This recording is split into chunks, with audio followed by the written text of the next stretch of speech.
Hi, my name is Crystal Thompson, and this is my video.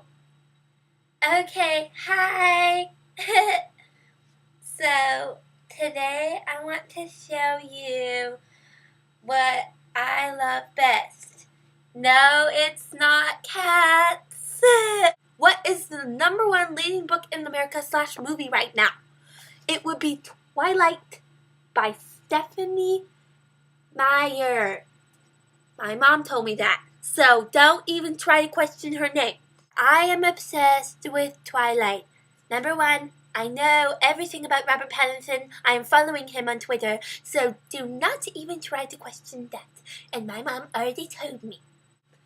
And last status update on Twitter of Robert Pattinson was, thank you to all my fans and friends, and I am both. Don't, please excuse the mess. My mom didn't make my bed. I'm very sad. Here is something, my newest addition to my collection. Robert Pattinson, #1. Robert Pattinson, #2.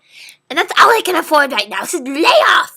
And don't try to question it because my mom already told me to lay off. Bye, Facebook!